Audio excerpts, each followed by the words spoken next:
All right, welcome to the Latest.com show. I'm Igor Darish, joining us all the way from Canada. He's a staff writer at Latest.com and issue hawk from Toronto, Eric Carrier, and he's a military vet and Latest.com senior political analyst from Pittsburgh, Josh Patton. And he's a 24-year veteran of the U.S. State Department and the author of We Meant Well, How I Helped Lose the Battle for the Hearts and Minds of the Iraqi People. From New York, it's Peter Van Buren. Just within the last couple hours before we recorded this, we saw another mass shooting, this time in California. We don't know a lot.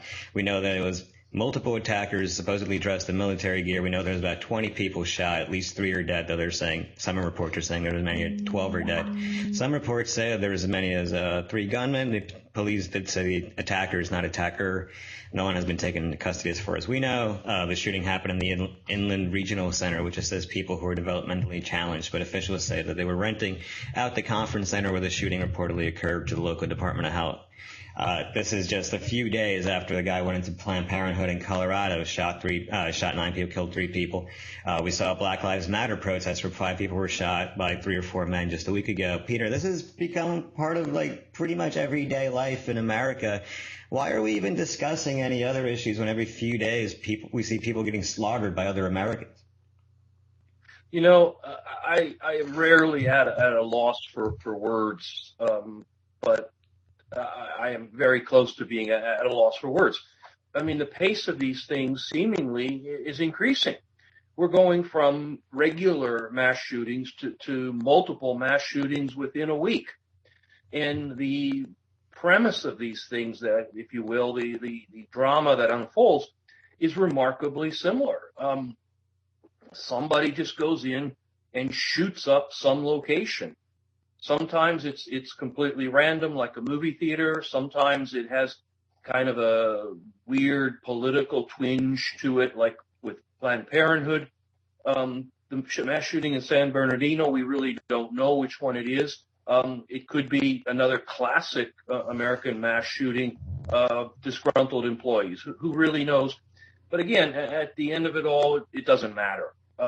It is just happening so frequently now in the United States that it starts to blend into the background noise of our lives. And that is a terrifying statement about our country. The rest of the world must look at us and just be unable to understand what really is going on in the heads of apparently so many of our fellow Americans. Right. Well, it's rare that you'd have multiple attackers in a workplace violence incident. But yeah, I mean, Josh, what does it say about us that faced with increasing mass shootings, the pace has actually increased since, attacks like Newtown and Aurora? Well, I covered this, I don't know, 3 or 4 mass shootings ago for Latest. And if you look at, mass shootings and what, say, some gun advocacy groups, gun control advocacy groups define as mass shootings, which is a shooting involving 4 or more people, they're not actually going up. Like the rest of crime in America, it's trending downward on sort of a larger term scale. But if you then, Mother Jones did a report where if you take away, domestic shootings, crime, gang-related things, and get down to just sort of these spectacle murder incidents, they are increasing in frequency, if not in number. Starting with Columbine, you had a couple years before the next one. And then there was Columbine, there was a couple shortly after, and then you have a span of years. Then there was another one, I think it was Virginia Tech, and then you have a span of years. But now it was a span of months, and now it was a span of weeks. Now it seems to be a span of days before we get the next rampage shooting event. So is it a gun control issue? Is it a crime issue? Is it a media coverage issue? Is it because it's such a predictable spectacle that it's, driving people who have this urge for violence and attention to seek it this way, So I think there's a lot more. It's a much bigger question than just gun control, even though gun control is a huge issue. I guess a part of it is how we also define mass shooting, whether you're talking about something like this, what you call a spectacular event, or, two or three more people being shot at once, which could be, crime or violence, whatever. Eric, how does the rest of the world look at us and see, like, we kill, 100 times as many people as that in the Paris attacks every year? Well, it's tough because when we think of the United States, it's supposed to be this bastion of democracy, a place that's an example for the rest of the world, but yet their population every almost week now, right? And it's tragic. I guess one of the major questions we need to ask when we look at the gun violence in the United States is this the normal going forward? Is this the cost of the Second Amendment? Is this something we have to get used to if we want to maintain the Constitution's current form, unless we're willing to take away gun rights, which then would upset a large portion of the population? Really, are we willing to accept gun deaths every year? And they probably will go up over time as people, I guess, become increasingly more violent or weapons get more deadly, because gun control in its current form hasn't worked. And I know in the past we were talking about ways to solve it, buyback initiatives, but one thing about the Australian buyback that we remember was that it was forced, it wasn't voluntary. So are we willing to take that step into a government that is pushing its power on the people, or can we somehow find a solution to a voluntary? I don't think we can. It has to be by force. Try to tackle the issue. All right, your microphone was cutting in and out there. If you could check it out, Josh. 20 people were shot today. When we see one terrorist attack, doesn't matter how many people died. We can't wait to do anything. I mean, 4 people died in Benghazi, and we're still just Congress continues to investigate and hear.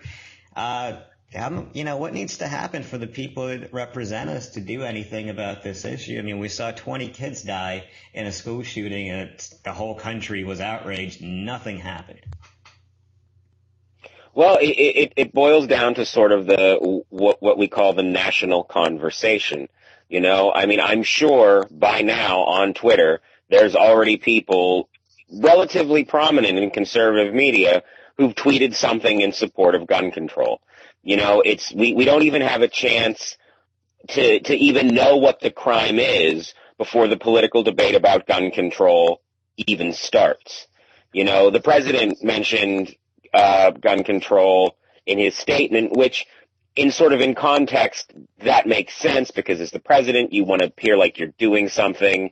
And again, with most of these rampage killings, the proposed gun control measures of background checks and training and things like that would not have stopped any one of the shooters, from Chattanooga to the television news shooting to the one before. Oh my God, I can't even keep the shooting straight because there's so damn many. The Colorado Springs shooting before the Colorado Springs shooting. There was a shooting there just weeks ago that, didn't quite get the press that the current one has. So we don't have a chance to even process the enormity of what this is before we're mired in the political bullshit of it. And unless there are, as a Republican or a group of Republicans who are willing to stand up and the media pissed at them to try to do something, it won't happen. Now, whether or not anything can be done, I think, is a different and not as easy question. Peter, what do you say to people who say that most of these attacks probably would have happened if we did have stronger gun control laws? Well, I think the interesting comparison here is to the way America reacts to terrorism. If you take some of those arguments that Josh was running through for us, which are the standard things people say, well, gun control in whatever form wouldn't have stopped any of the recent mass shootings, things like that. I mean, apply it to the way America deals with terrorism, and those arguments start to look very weak. And or the terrorist arguments look very weak. For example, one of the things we are constantly told by the government is that, well, we have our safety measures and our security measures, and shoes come off at the airport and what have you. And in fact, those are stopping terrorist attacks. You just don't know about it. Or you can't actually compile a list of attacks that didn't happen because those security measures were in place. And so if you take that and say, fine, let's have X, Y, or Z forms of gun control, and then spin it around and say, well, we can't even begin to tell you how many bad gun attacks we've stopped because of these things. We don't know how many mass shooters stepped back from the brink because of it. The thing would be that these arguments are politicized, but they're politicized at great danger to us here in the United States. No serious terror attacks seem to happen, but yet there's a multi-trillion-dollar government contractor industry that's grown up around them. We have seen the government step all over the First Amendment, the Fourth Amendment, the Fifth Amendment, and other laws and freedoms we have here, all in the name of protecting us against something that doesn't really seem to happen or happen all that often. Meanwhile, we ignore the fact that some 10,000 Americans a year die through gun deaths. You can categorize those 10,000, break it into as many categories as you like, but there's something very dangerous happening out there, in addition to the mass shootings, that politically we choose to, I'm going to get mixed up in terms here, we choose to politicize it in a very different way. We politicize it into some weird left-right, Second Amendment, government can take my guns when they pry them from my cold dead hands. Whereas with terrorism, we politicize it into an atmosphere of near constant fear and anxiety. I would suggest that if the national government and the media would put a fraction of the effort that they put into making us afraid of terrorists, into making us afraid of gun violence, then that national conversation might, in fact, start to shift into something potentially more productive. Well, Peter reminded me. I was just going to say, Peter just reminded me of, when I sort of laid some of the blame at conservative media's feet, and I don't think maybe that was as fair as, especially since I didn't mention, as Peter did with the cold dead hands thing, the NRA. I mean, the NRA, there could be pilot gun control programs in states. There's these smart guns that can only be fired by people who, by the people who bought the gun. But the NRA fights everything with, the zealotry of anti-abortion protesters or other particularly zealous groups. I get why they fight, right? Because if legislation gets passed, then it's entirely effective. I'm not supporting the NRA. I get why they fight it. But they win, and that's sort of the thing. Why do they win? Right. Well, if there was, is American society so dangerous that we need this many people, that we need them to protect ourselves from errant thugs or criminals that exist? I mean, I live in Canada. I don't go outside thinking I'm going to get shot every day. I don't feel the need to carry a gun to protect myself. I've left my door unlocked many times and come home and nothing's gone. You know what I mean? It's odd that there's such a paralyzing fear in the United States that everybody's out to kill you.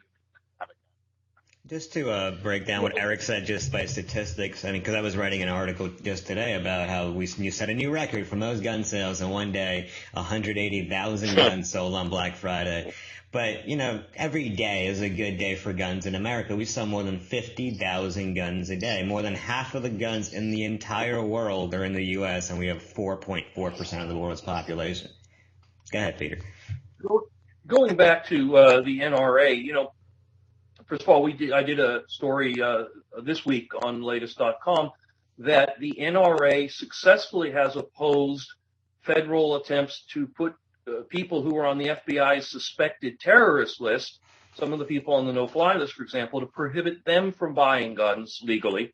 And the NRA defeated that. So you can be on a no-fly list, you can be on the FBI's terrorist lists, and you can go out and purchase a gun legally. That illustrates the absurdity of what the NRA is doing. Second, if there was somehow a lobbying group for terrorists that was as powerful and as well-funded as the NRA, then I suspect you'd see very different laws about terrorism in the United States, just kind of as a thought example. But picking up on something Eric has said, and perhaps others can jump in here too. I'm almost 56 years old. And I live in New York City. I have lived in a number of other urban areas in the United States, Cleveland, which has a very high crime rate. And, in my entire lifespan, the only serious criminal act that's happened to me or any of my family is we had a break-in when we were away from home, and that was like 30 years ago. There's never been a situation in my life where I've had to defend myself using potentially deadly violence. I mean, it just simply hasn't happened. Maybe I've lived a charmed life or whatever, but it hasn't. I haven't been hanging out in small town nowhere where everyone knows each other. I think it's a climate of fear and paranoia that just infects people in the United States. They have this image that they're going to, at any moment, they're going to be, have a shootout that is simply inaccurate, not borne out by reality, but yet fuels the number of guns that enter our society. And in some ways, all that does contribute to the terrible things, the incredible legacy of 10,000 people a year killed by firearms in our country. Well, and don't forget, too, every time one of these shootings happens, the number one Republican argument is if they had guns, they could have defended themselves. Right. So when you have that argument, have voters or people that are influenced by that thinking. I guess it makes sense why these people turn out to stores, buy guns. Well, I've been lucky not to have been in a mass shooting myself, so I mean, maybe I'm just biding my time. But you've been in a war zone. I've been in an actual war zone, and I didn't get, I actually didn't carry a weapon there, and I managed to do okay. The thing is that I think a lot of it has to do with these myths. I mean, first of all, that, you're going to stand up and shoot your way out of these situations. I did an article on Latest.com this week. Off-duty police officers through their national organization want to be able to bring their firearms to NFL games, so that if ISIS, tries to save the Giants from a fourth quarter loss by shooting up the stadium, these guys are going to, pop up like cheerleaders, or, among 80,000 fans and start blasting away. At the minimum, think about in a mass shooting situation.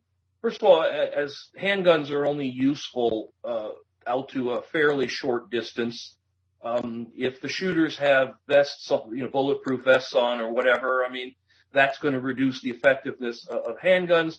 You have to sort of know what you're doing. You have to have practice with your weapon and all those other things. But I mean, just imagine more people out of uniform with guns in these situations. I mean, it seems to me the most likely thing that's going to happen is the cops are just going to shoot them too at some point. Yeah, because they're going to get confused, of course, right, with other people pulling out guns and shooting. It's just going to create it. I fully agree. Josh, did you want to jump in? Well, I mean, I was also in a war zone, and I did carry a weapon that I never used. So, but I mean, as heavy as it was, I was always kind of glad to have it. Now, like Peter said, in the Army, it's training. Like there's no way to know if anything had ever happened, and I was called upon to draw on that combat arms training, if I would have been, Tom Hanks or that weepy weasel guy from Saving Private Ryan. There's no way to know until you're in the moment. But I do know that, if I did engage, I'm sure I would have called on my training, So I think if you have training and you're armed, I mean, it's certainly better than not having training and being armed. So, when it's off-duty cops trying to, to carry off-duty, I mean, the cop thing, I did a piece this week about how, police are trained awfully. If it's in Florida, you have to pay for your own training, so you're getting to be great. So would I feel good with Florida cops carrying in an NFL stadium? Probably not. But if it was a police force where they're, trained with their weapons and also trained to know when not to use them, maybe I would feel safer. It's because that's the thing about guns, is even though we know that in a real shootout we would not be the hero, you still feel safer sometimes thinking of cops showing up with guns. So I don't know, it's a very sort of heavy presence in the American culture and the American psyche, sort of like Eric was saying, you know. I don't own a gun. I don't want to own a gun. But at the same time, I do feel comforted that if I ever did, I could. So I sort of get the other side of it. Now, if you're talking about gun owners, the exact same gun control reforms as President Obama. It's the NRA and the people who, you know, the media that's beholden to them and the politicians that are beholden to them that don't want any kind of gun control. Well, you know, we were talking about terrorism. And one of the big debates over Planned Parenthood shooter is this domestic terrorism. And I really don't see the difference between a religious fanatic seeing a propaganda video online and shooting up an abortion clinic, or, you know, what happened in France. Peter, what's the difference between that terror and this terror outside of this was a white guy? Well, you just hit the thing there. I mean, it was a white guy. I think the idea that people who vote can't be terrorists and people who don't vote can be terrorists has a lot to do with this. We can see that in the fact that none of the Republican candidates came out immediately after the shooting condemning it. I mean, Hillary and Bernie Sanders were immediately in the media condemning what happened there. I don't know if any of the Republican candidates actually got around to saying something wimpy at a later date, but their silence initially was noted. Angry white people form a core block of voters for them, people who hate Planned Parenthood and who may not commit violence themselves, but certainly don't weep knowing it was committed. Again, do the thought experiment. If there was a huge voting bloc in the United States of terrorists, I suspect you would find that many politicians would have far less negative things to say about terrorists. They might just keep their mouths shut when these things happen. The other side of this, in addition to that fairly cynical look at politics, is also and I'm glad Josh is not armed at this point in time because he might take a shot at me for that. But I mean, you know, the other thing is the dual message our government likes to send to us about terrorism. You know, on one hand, we are constantly whipped into a fear frenzy. ISIS is hiding out at the ANP. They're behind, you know, they're under the bed, whatever. But on the other hand, look, the government's keeping you safe. Nothing has happened. There hasn't been a 9/11 for over 14 years. So that duality that the government uses to manipulate people is a very powerful tool. If, in fact, there were terrorist incidents happening in the United States, whether they're done by angry white people or angry radical Muslim people, that would take away one portion of the whole messaging that the government likes to put out, that they're keeping us safe. And it justifies all the draconian measures. So I suspect that also comes into play about why government figures and their running dogs in the media are just not very quick to slap the label terrorism on anything that is outside of the narrative, if you will. Well, I mean, just on... Go ahead, Josh. I was just going to say that I kind of want to disagree with that, at least about abortion, because now I did a completely unscientific bit of research amongst my friends on social media. But so-called pro-life person who thinks that shooting up the Planned Parenthood clinic was a worse crime, a worse moral crime than abortion itself. So, you know, these politicians who, I mean, certainly some are cynically supporting pro-life causes because they want the votes, but others, and I think, you know, one that I can think of immediately is Rick Santorum. I mean, whatever he is a true believer in his beliefs. So I think for them it's really an issue that, you know, people who are not anti-abortion see it as an issue about whether or not a woman has a right to have the only person weighing in on a medical procedure. The other side, the pro-life side, they're trying to stop baby murder. I mean, so that Ted Cruz said it, or not Ted Cruz, Eric Erickson, a conservative blogger, said today, Planned Parenthood should be thankful that it doesn't happen more often. And in a way, I see his point, not that they should be thankful, but that, you know, if you think there's a group out there that is legally murdering children, who among us wouldn't try to do something to stop it?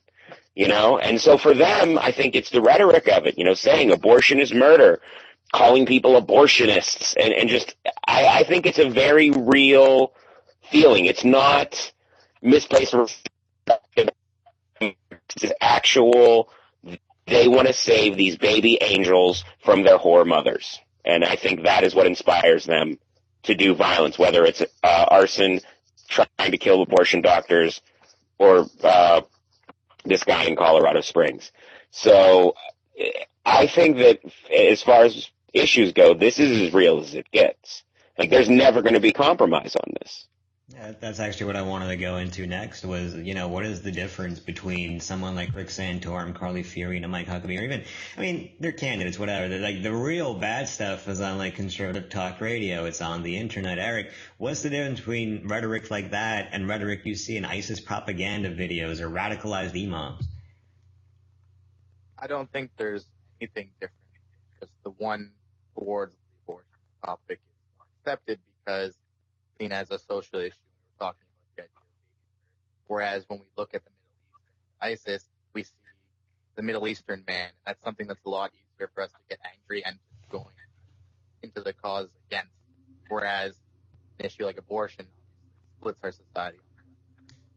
So, rest on that. But before I wanted to interject in the previous conversation, but unfortunately the other two guys took the spotlight a little long. But you were asking if we thought it was domestic terrorism. So, you know, I know what the definition of terrorism, but I punched it on Google, and word for word, the use of violence and intimidation in the pursuit of political aims. And in the case of Robert Louis Deere, violence, killing people, intimidation, guns, political aims, abortion, strikes. Well, that's the other thing is before a lot of the mass shootings we saw were mentally ill, you know, young kids. We're seeing a rise in politically motivated shooting. You know, Dylan Roof wrote a lot about, you know, black people raping white women and apartheid. And, you know, these aren't things a young kid just comes up with on his own. Don't forget the guy in, I can't remember where it was. Was it Tennessee? The guy who shot up the theater or attacked the theater because of the Amy Schumer movie. Louisiana. Because he didn't think it was. In Louisiana, yeah. He was politically motivated as well. I forget, again, whatever madness it was, but I don't think he liked ladies dirty talking on the moving picture screen. Yeah, I mean, just a week before the Planned Parenthood shooting, we saw three guys roll up to a Black Lives Matter protest in Minneapolis and shoot 5 people. I mean, thankfully no one died, and that's why that probably didn't get as much coverage as it should have. But, you know, what is I mean, why aren't we doing anything about these groups like Stormfront or these hardline, you know, crazy, radicalized media that these people seem to be acting on? Eric? It's not a popular topic, unfortunately. When we're looking, like I was saying before, when we're looking between ISIS or domestic terrorism, international terrorism always takes the cake because people still remember 9/11 down, and that scares people. Domestic terrorism is less scary because, as odd as it sounds, Robert Louis Deere is a lot more common looking compared to an ISIS fighter with I forget what it's called on his head, and, you know, all the battle AK-47. That's a lot more scary looking to us on the television than a crazy picture of Robert Louis. Peter, how can we stop the radicalization of young Christian men? I think, you know, the ideas are not all that different. You've got, then you talk about with Islamic radicalization or any kind of radicalization. I mean, you have to understand what causes people to become so dispossessed of society that they're willing to act in such a violent way and almost in a random sense of violence. Part of that is, in fact, messaging. We have to step away from the idea that there's no harm being done by a lot of the right-wing propagandists who are sort of saying, yeah, violence is bad, wink, wink, and basically quietly endorsing the fact that that these killers exist on a spectrum. There's people over here who will quietly donate a small amount of money to a so-called pro-life group, and then over here, there's guys who will take an AK out and shoot up a Planned Parenthood. We need to simply stop accepting that is, again, part of our society, and that the messaging that those people are receiving, oftentimes with a wink and a nudge from very highest levels of government, really is detrimental to our nation. That said, scary foreigners win every time over scary neighbors. You can't go wrong in the United States trying to whip up fear and frenzy over some kind of scary foreigner. I actually did a piece quite a while ago on Latest where I compared some World War II anti-Japanese propaganda to some current anti-ISIS propaganda. And you really, in many senses, just changed some of the words around. And even then, you didn't have to do very much of that. The words fanatic, barbaric came up. The Japanese beheaded a small number of American prisoners, and that was featured very heavily in all the anti-Japanese propaganda. The messaging has not changed. They just kind of switched the characters in and out. But scary foreigners are always good for that, particularly when you're running for something. Josh, forget gun control, mentally ill people, all that for a second. How do we cut down on the amount of politically motivated shootings? I mean, we created hate crime laws, but like the critics of gun control laws say, a gun law is not going to stop someone from breaking the murder law. Hate crime laws aren't going to stop people from killing people in the name of their political or religious beliefs. I mean, that's a question that I think if we could answer, we would be the first in all of human history. I do think that we do, while still respecting the principles of the ideals of the First Amendment, free expression, shutting down Stormfront because it's a place where angry white people like to go and type the N-word over and over again. That's sort of against the idea or the ideal of free expression it's not, you don't win by taking away all these other arguments. You win by making the better argument. And that's what I think we're not doing. I think that's what a lot of people are not doing. The greatest tragedy after 9/11 was not that. The greatest tragedy after 9/11 is that the outpouring of support that the U.S. saw in the wake of it for that month or 6 weeks was sort of also unprecedented in human history. Like it affected more than just Americans seeing these two giant symbols of America crumble to the ground and then people rushing into the smoke to try to save people like that. There was a moment there where we could have really done something. But instead, what happened is we went on and did exactly what Osama bin Laden and Al-Qaeda and now the so-called Islamic State, we did what they wanted us to do. We went to war,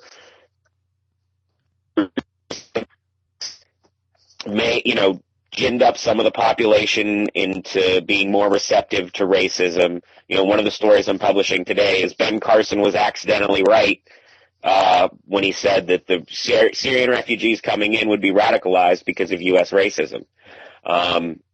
That's completely possible, Yeah, there was another politician who said that we can't let them into Texas because guns are too easy to get.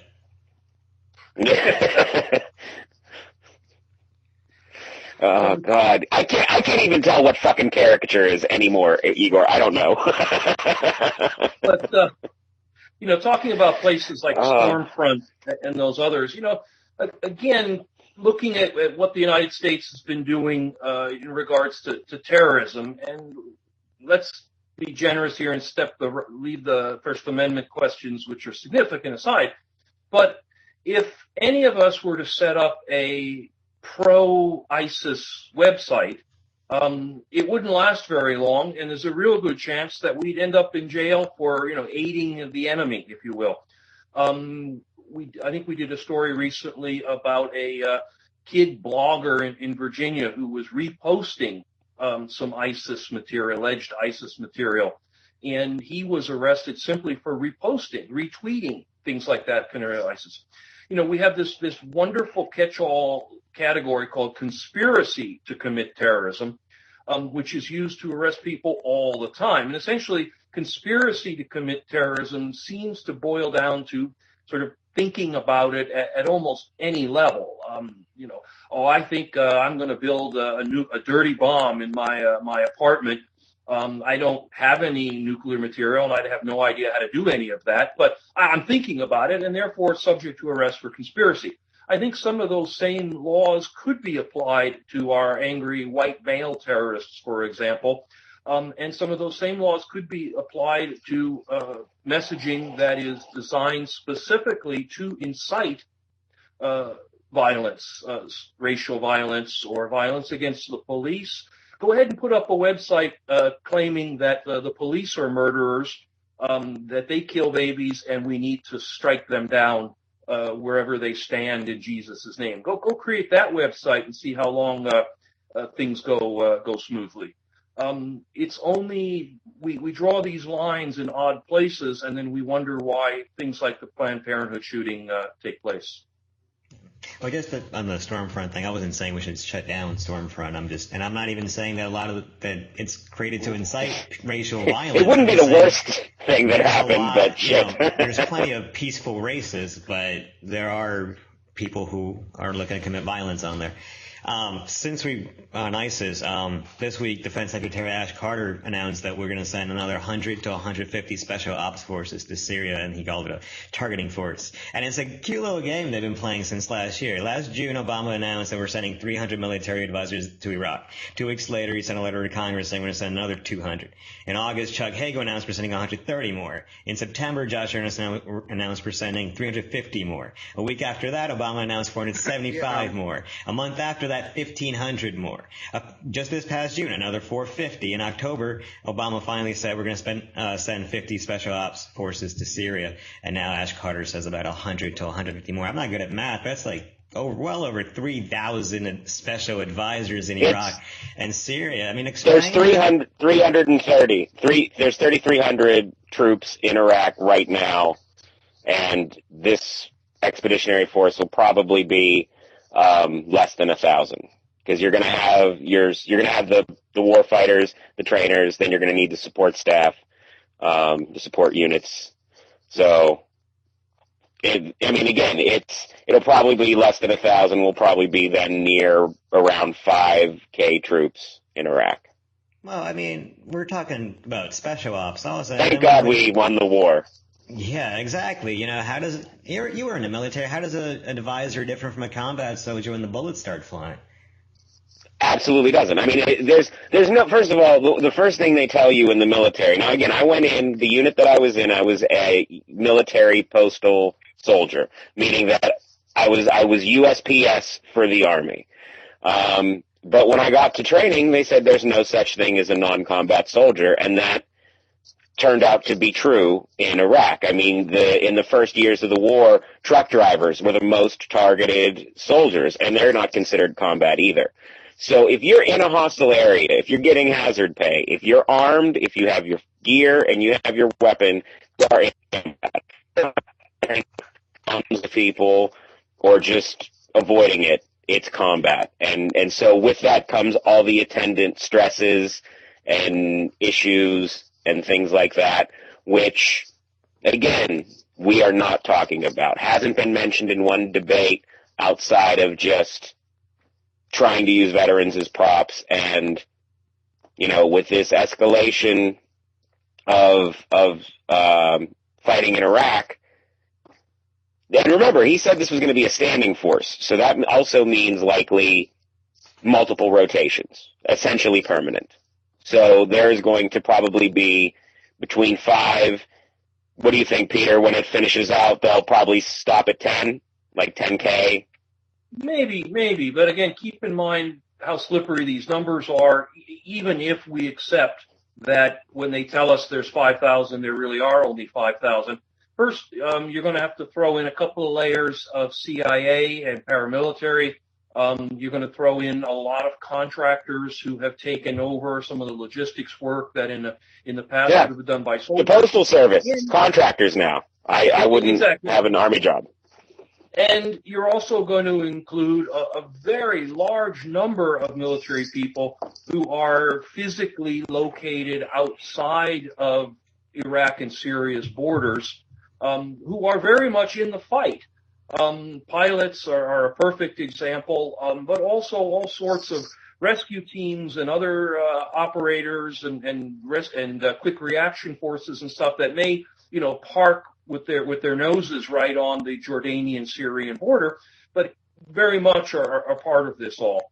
We have managed to witness a very slow motion but very deliberate escalation of this war over the last 16 months without really a word being raised by any side of the political spectrum, absent a few angry white bloggers, mostly right here, and Rand Paul, whose presidential ambitions are such that he'll be probably applying for work at Latest.com at some point, hoping to double his income. I still get to be senior political correspondent. No, and we still get to make fun of him. In fact, it'd be fun to have him on the shows here and say, what a stupid name you have. You have a last name that's a first name and a first name that isn't anything. But that's not the point. The point is that this escalation has occurred without anyone really raising a question. No one has started to ask any serious questions about exactly what the point is anymore. And we also are ignoring the fact that the Iraqis, at least publicly, are saying they don't want that expeditionary force there. The Badr Brigade, which is one of the Shia groups that was most aggressive towards American forces during our occupation period, has announced that they're prepared to go back and start fighting Americans again, that they see this increase as a stealth reoccupation of their country, that the Americans are not going to be leaving, that we are going to be having permanent forces inside their country. And that's why they picked Erbil. That's why they picked up in the Kurdish areas of Erbil, because the Peshmerga is fine with us being there. But at the same time, the U.S. wants to maintain the fiction, of course, that Kurdistan is part of Iraq. At the same time, they take advantage of the fact that it's not. Those kind of dual messages eventually catch up and bite you in the ass. And even if they're based out of Erbil, I don't think anybody is content to think that they're simply going to operate within Kurdish-controlled territories. So, if you're talking about potentially the United States coming into conflict with Shia militias and Sunni militias and or ISIS, you're very close to replicating the conditions where we got our ass kicked right up until 2011. Again, I'm not sure what the point is anymore. Well, you mentioned that pretty much just Rand Paul right now has been the loudest on this issue. I mean, everybody is silent, especially on the Democratic Party, who would have just completely derailed Bush on this. And, there's no way that Obama could have been allowed to send 3,300 troops immediately if it wasn't done the way it's been done. Why are members of Congress basically allowing Obama to pull Bush-style politics and not calling him on it? Because right now we'd be calling for Bush's head if it was him. Peter? Well, I think it's the Hillary example. Hillary has not been able to live down her vote in 2003 in favor of the Iraq War. Congress had a chance to vote for or against the Syrian air campaign. I guess it was about 2 years ago, and wouldn't. I think they don't want to weigh in. They want to let Obama do what he's doing so that they don't have to either approve it and have it bite them in the ass a few years later if it doesn't work out, like Clinton, or they don't want to oppose it because if it seems to be supported by the American people and it seems to, quote, work out, they don't want to be seen as opposing it. So let Obama do it. He'll take the blame, or they'll help. They'll certainly take some of the credit if things go smoothly, which they won't. And Obama is untouchable anyway. He's got less than a year in the office. He's going nowhere. He can absorb any failure here that happens, and the Democrats don't have to touch it. It's a sad state of affairs when Congress is so willing to aggressively ignore its constitutional mandate in the system. And the White House now under two presidents is happy to just stomp through the hole that Congress is leaving open for them.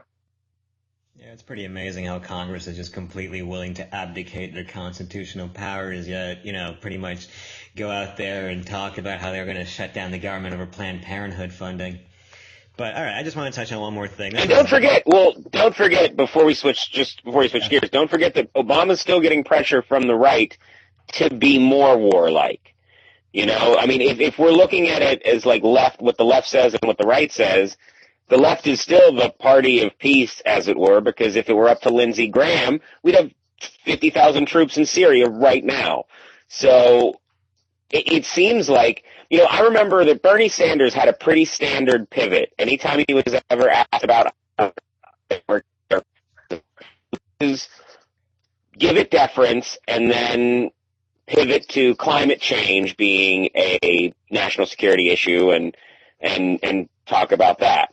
Because he's against war, but appears weak because of that, and so he avoids talking about it. So when he said that in a debate, he ended up being mocked for a week, saying, comparing terrorism and national security to climate change. It seems like there's only certain rhetoric we'll accept. Americans, or maybe just the press that has the access, will accept from these people on the issue of war, and that's, we're going to kill him, and just how much we don't know. I just wanted to touch on what was the big story of the day before the shooting in California.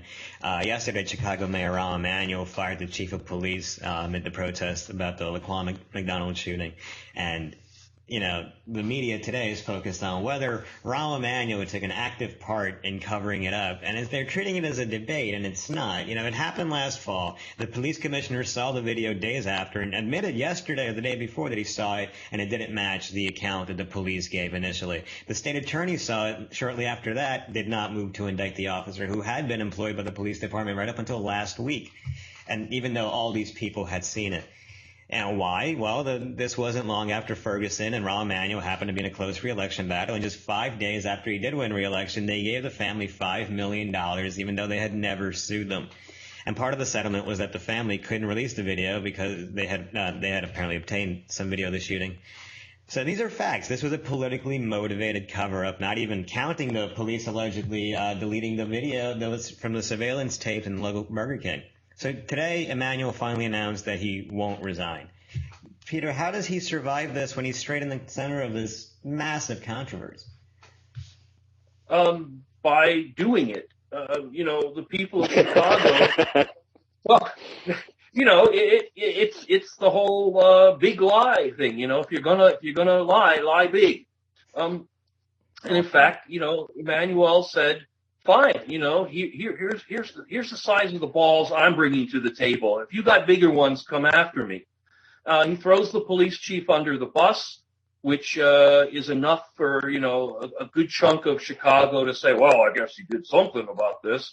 And he challenges them. You got a problem with this? Have a recall election. I think you're partially right, but I think yesterday after the police chief was fired, I think we actually saw protests flare up even more because I think they smell blood. Yeah, maybe. Ron is extremely well connected. He was a high-ranking official in the Obama White House. He and Hillary aren't necessarily good friends, but they share political ambitions and similar, and and a need to kind of watch each other's backs. And I think Rahm's feeling is, hey, I'll just ride this out. Protests don't last forever. The Chicago winter's coming. And Americans are reliably distracted by, the next shiny object that What is that? media. What is that, Peter? What is that? I agree, Peter. Within 2 or 3 weeks, nobody will even remember this happened. That's I don't know. I mean, when you look at Ferguson and the outcry there, I mean, first, you got maybe longer, but yeah, but you did get the cop, and I mean, he wasn't indicted for because of the prosecutor, but it was taken to a grand jury. The police chief stepped down ultimately. They do last a while. The pressure definitely lasts a while. The protests don't stay in the streets. There's many of the shootings I disagree with, but I think the Ferguson one, especially in Michael Brown's case, that one's a little more gray in terms of the officer maybe not being as in the wrong. There are other shootings like Tamir Rice. That one's disgusting. One that we're obviously talking about right now. All disgusting. Michael Brown, I'm a little more on the fence because I do think he wasn't a moral character. He wasn't passionate goodness. But I think in that case, that one. So Ferguson, I think that's really where the Black Lives Matter movement was born. It may have existed before, but that's really where it came to the forefront. I think that's why that went, because they were just kind of getting their baby going and taking the first steps. Now they're going, but most of America is pretty tired with Black Lives Matter. They're fed up. They think of them as thugs for whatever reason because of some of the bad press they've gotten. And so, like the Tamir Rice shooting, for example, that one didn't really have that much coverage. A couple of weeks, it disappeared. Back now because the case is going on. The grand jury, yeah, he's probably not going to get indicted. Yeah. Then. Right, and it's awful. I think it could be in that case. But same with Laquan McDonald. The footage is disgusting, but 4 weeks to a couple months later, and people will just forget. Probably because there'll be another one, which is sad to say, but that's what will happen. You saw a lot of people defend Darren Wilson after the Michael Brown shooting, and even with the Tamir Rice shooting, the officer saw a kid with a gun, and he did the first thing he thought to do, whatever. I haven't seen that many people defend Jason Van Dyke, the officer that shot Laquan McDonald. The video pretty much speaks for itself. Josh, do you think that will have any bearing in whether or not the state's attorney and the mayor stay on in Chicago? I mean, the thing about it is the Laquan McDonald shooting. You're right. I mean, pretty much everyone agrees that video is disgusting and that this guy just straight up murdered this kid. And I think that will get way more play than perhaps the fact that the cop is on trial. Like, they're going to try to keep the focus on Van Dyke. I mean, remember, we're also talking about Chicago politics here. As far as like corrupt and shitty things that Chicago politicians have done, I mean, what Emanuel did is practically quaint. In fact, I can even see people arguing, if we accept the fact that Chicago is just a cesspool of corruption, that by charging the officer after the fact anyway, he's doing the right thing because I think that a figure like Emanuel in a place like Chicago, if he chooses to ride the storm out, he will be able to do it. And I think as long as justice is done to Van Dyke in terms of the community and the protesters, they will let him get away with it. Well, look at how many cops get off, though, because they were seemingly overcharged. Even George Zimmerman, you probably could have gotten him on manslaughter, and they weren't able to prove murder. Do you think that, this was a first-degree murder charge. Do you think that they could convict an officer of first-degree murder? Why? The only he didn't arrive there premeditatingly believing that he's going to kill this guy, although we saw him shoot a guy like this on the ground. Him chasing the guy. But there's footage of him chasing him prior, and the first account was that Laquan came at him aggressively. Well, no, in the footage you see that he's going after him, and then he just kind of opens fire and doesn't stop. The only way that he'll be able to snake out of this is if he can prove the whole "I was under threat" argument, rely on. And in this case, there was no threat. Maybe Laquan had a knife, right? That's That's what was going on. So Yeah. he was walking up the street pissed off on drugs with a knife, but at no point does he like viciously lunge at the officers. At no point should they have felt threatened. There was no immediate danger. I mean, unless you think that he can like throw the knife Matrix style and kill the officers, but let's be real here. Matrix style. It's not funny, but that was funny. But that's not that's not going to happen. It's not like the kid had a gun and he was like contemplating shooting somebody. He had a knife. He was a good 10 or 15 feet away. There was no threat of violence unless the officer walked up to him and said, "Stab me." I know, Josh. What do you think? The first degree murder is a high bar of proof to me. Do you think it's a very hard conviction to get? I don't know. I'm sort of with you, and I'm not as certain as Eric. I feel like that. Especially when it comes to police officers claiming I felt my life was threatened or the lives of other officers, because that's the way I think if I was his attorney. Where they really can't claim that. The video is pretty definitive, but that still wouldn't account for the. But remember, the video shows it, but it's what they hear in the courtroom. Again, the right attorney, anything's possible, because just the statistics alone, cops get the benefit of the doubt. But I wonder, because I don't know if first degree murder. Is this, sorry, not to cut you off, but is this the chance for the government to come through and set a precedent for this? With all the police shootings we've seen, with all the white officer, black criminal violence, is this a chance where it could change? I mean, I want to believe it. Well, you know what? As we said before, it's Chicago, so I mean, they might be able to do it, and it'll have nothing to do with the law. Like, you're right. If the first degree murder charge sticks, that will be an interesting shift, I think, in the way things go. So, I think to the question about Rahm Emanuel, it all depends on what happens with the trial. So the question about the trial, there's no way to know. Well, that could go on years. Peter, do you think they can get a conviction for first-degree murder in this case? It's going to be very, very difficult. The key issue, as I think Eric pointed out, is that the jury has to be convinced it was premeditated. Before the officer got there and pulled out his gun, he had to be planning to do it. And the jury can easily be swayed, first of all, by the officer's statement. Second, you have to sort of proactively prove what he was thinking, and that's always very difficult. The idea of heat of the moment is one of the things that separates first degree from other murder charges. And the officer can argue clearly that, hey, I was swept up in the heat of the moment. If he thinks he's going to go down for something, then he's going to go down for. Pardon? 16 shots, though? Well, it's what happened before he pulled the trigger. That's where the difference is. But I think firing into somebody 16 times also tells a story. If you're afraid for something, you shoot him a couple times.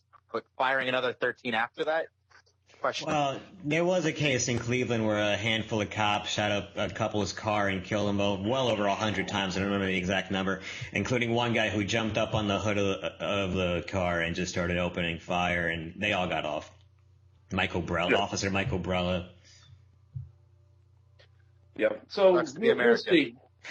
We'll see. There's also the possibility, the officer could plead down to something.